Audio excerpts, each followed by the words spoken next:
میں بڑی آپ کو مبارکباد دینا چاہتا ہوں کہ آپ نے 14 C N S amateur golf championship بڑے اچھے انداز سے مکمل کی، اور یہ جن لوگوں نے یہ چیمپئن شپ کے ڈفرینٹ مدارج کے اندر جو انعامات جیتے ہیں ان کا بھی شکریہ، اسپانسرز کا بھی شکریہ، اور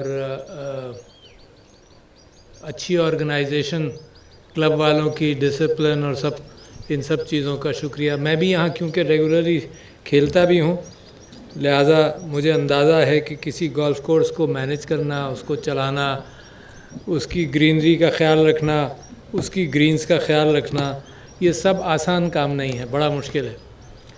اور اتنا قدرتی اعتبار سے ہر گولف کلب جو گرین کیا جاتا ہے وہ ویسے ہی نظروں کے لیے بڑا خوبصورت نظر آتا ہے۔ انسان متلاشی ہے، ہمیشہ سے انسان پوری تاریخ میں دور دور جا کر نظارے دیکھتا ہے، اور مجھے ہمیشہ یہ خیال ہوتا ہے کہ جب آدمی ملک کے باہر بھی جاتا ہے، ہوٹل کے کمرہ بھی لیتا ہے، تو وہ کہتا ہے کہ نظارہ اچھا ہونا چاہیے، چاہے وہ 5 منٹ کے لیے دیکھے۔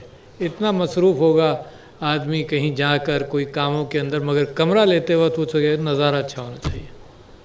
تو یہ تو اس سے اچھا نظارہ تو میں نے زیادہ گولف دوسری جگہوں پر نہیں کھیلی ہے، پاکستان کے باہر بھی نہیں کھیلی ہے، مگر اتنا خوبصورت نظارہ شاید پاکستان میں کسی اور گولف کلب میں نہیں ہے۔ تو ایک روح پرواہ کیفیت ہے۔ جو لوگ گولف کے عادی ہو جاتے ہیں، میں آج چیف آف نیول اسٹاف سے ذکر کر رہا تھا کہ کراچی کے اندر میں کراچی گولف کلب جو نیوی کی انتظامیہ کے اندر ہے، تو اس کا ممبر بنا تھا جب وہ گرین نہیں تھا۔ اس میں چاکلیٹ ہوتے تھے، وہ ڈیزل کے ساتھ مٹی ملا کر وہ چاکلیٹ بنائی جاتی تھی، اور وہ سارا گھاس کا ایک پتا بھی نہیں ہوتا تھا، صرف کیکٹائی ہوتے تھے وہاں پر۔ تو جب کراچی گولف کلب ممبرز کی تلاش میں تھا تاکہ وہ معاملات کو سیدھا کرے، تو میں ممبر بن گیا۔ مگر یہ کہ ممبر بننے کے بعد 15 سال شاید تقریباً میں کھیلا ہی نہیں، وہ ممبر بن گیا۔ کلب کے ممبر بننے کے بھی لوگ شوقین ہوتے ہیں، ممبر بن گیا، کبھی کھیلے نہیں۔ مگر ایک دوست آ کر مسلسل کہتا رہا کہ چلو کھیلیں چلو کھیلیں، تو میں نے کلبز بھی خرید لیے تھے شوق میں۔ اچھا، یہ چیزیں تو آدمی یہ خرچے بڑے کر لیتا ہے نا، ٹینس کھیلے گا نہیں مگر ٹینس کے بڑے اچھے اچھے کلبز خرید لے گا۔ میں اسکواش کھیلتا تھا، بہترین کلبز خرید لیتا تھا اس کے بھی۔ پھر تھوڑی بہت ڈیپ سی فشنگ کرتا تھا، تو میرا جو سارا وہ پیرافرنیلیا تھا وہ بڑا مہنگا، جتنی مچھلی نہیں پکڑی جتنے پیسے میں نے ان چیز ڈیپ سی فشنگ کے لیے سب چیزوں کے اوپر خرچ کیے۔ تو لہٰذا وہ میرے دوست مسلسل مجھے کہتے رہے، اور میں پھر ان کے ساتھ 1-2 ہفتے کوچنگ یا 3 ہفتے کوچنگ کے لیے روزانہ گیا۔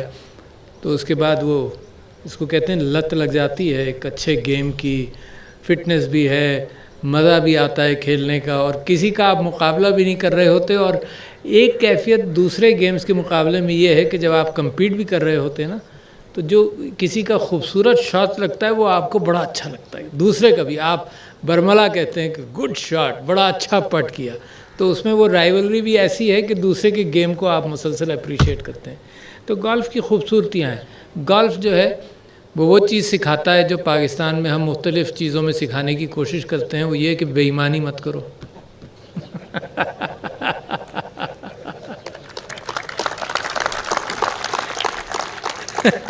Say true to your score, and let me tell you, it's a very difficult task to say true to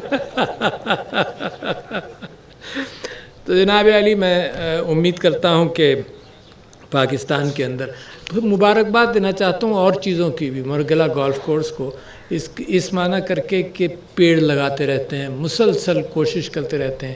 جس کیفیت میں یہ جگہ ہوگی اس کیفیت کے اندر آپ نے بڑا نکھار ڈالا، تو انوائرمنٹ کے ساتھ آپ کا بڑا حصہ ہے۔ اور جب میں اپنے گرینڈ چلڈرن کے ساتھ بھی یہاں ان کو واکنگ کے لیے لاتا ہوں، کچھ کو میں سکھانے کی کوشش کر رہا ہوں، تو they get very excited, even the young ones, جب بندر نظر آتے ہیں ان کو اور دوسرے جانور نظر آتے ہیں تو دے گیٹ ویری ایکسائٹیڈ۔ تو یہ بالکل نیچر کے پاس ہے، نیچر کے قریب ہے، اور میری خواہش یہ ہے کہ اسی طرح سے یہ پھولتا پھلتا رہے، اور یہ گیم بھی پاکستان کے اندر پاپولر ہو، یہ گیم بھی پاکستان کے اندر پاپولر ہو۔ ایکسپینسو گیم ہے، مگر یہ کہ پاکستان کے اندر کھیل جو ہیں وہ آپ دیکھتے ہیں کہ کس طرح سے ہمارے ساتھ سلوک کیا جاتا ہے. پچھلے دنوں کرکٹ میں وہ کیفیت پیدا ہوئی. اور یہ ایک تو ہمارے کرکٹرز نے مثال کے طور پر اتنا مقابلہ کیا, اتنا تعصب کا دور دیکھا ہے, جو ہم بیٹھے کوڑتے رہتے تھے کہ کیا ہوا. شاید آپ نے سنا بھی نہیں ہوگا کہ ایک امپائر کی کچھ فارن پلیئرز نے پٹائی کی. پشاور کا انسیڈنٹ ہے بہت پرانا. پھر مائک گیٹنگ انسیڈنٹ تو آپ میں سے بہت سارے لوگوں نے دیکھا ہوگا. پھر یہ کیفیت کہ جناب Pakistan bending over back words حالات کو بہتر کرنے کے لیے پاکستان انگلینڈ گیا کووڈ کے دوران, جب کوئی نہیں جا رہا تھا کووڈ گیا. مگر یہ کہ جب انہوں نے ریجیکٹ کیا تو میں لوگوں کو تسلی دے رہا تھا. تو جو پرائم منسٹر صاحب ہیں انہوں نے بڑی صحیح بات کی اپنے کرکٹرز کو کہ تم فیلڈ پر perform well and try and handle it on the field. سب سے اچھا ریٹرن یہی ہوتا ہے. I remember and I exchange that with the prime minister today also کہ باب ولس نے کوئی کمنٹ کیا ویوین رچرڈس کے اوپر, اور اس کے تیسرے دن میچ تھا اینڈ ویوین رچرڈس کو نے باب ولس کو جس طرح سے ڈسٹروائے کیا, and that was his expression on the field. تو ہم یہ سمجھتے ہیں کہ یہ ساری چیزیں یوں غائب ہو جائیں گی, یہ سارے تعصبات یعنی جس سے ہم گزرے ہوئے ہیں. آج ہی میں ایک سرٹیفکیٹ دیکھ رہا تھا جس میں کرسی کے لیے سرٹیفکیٹ دیا جاتا تھا. یہاں پر 1880 کے سرٹیفکیٹس ہیں کہ اگر کوئی برٹش آفیسر کسی جگہ پر کسی فنکشن میں آئیں گے تو جن کے پاس کرسی کے سرٹیفکیٹ ہوں گے وہی کرسی پر بیٹھیں گے, باقی سب لوگ نہیں بیٹھیں گے. تو ہم تو ان چیزوں کو دیکھتے آئے ہیں, مگر the whole thing changes also. یہ سب کچھ انڈیا سے لوٹ کر گئے, مگر جب پیسہ بننے لگا تو انہی کے ہاتھوں سے کھانے بھی لگے. تو لہٰذا اپنی ڈگنیٹی جو میں سمجھتا ہوں کہ یہ خوددار قوم ہے, اپنی ڈگنیٹی خود ہی برقرار رکھے گی. مانگے سے ڈگنیٹی نہیں ملتی. ڈگنیٹی ملتی ہے اپنے کردار کو بلند کرنے سے اور پرفارم کرنے سے. And that is where Pakistan is going to be an exception. And golf and sports اس میں کوئی الگ کیفیت نہیں ہے, اس کے اندر بھی ہم کو اسی طرح سے محنت کر کے پرفارم کرنا پڑے گا. تو شکریہ جناب, wish you good luck all players, ماشاء اللہ, ویل ڈن.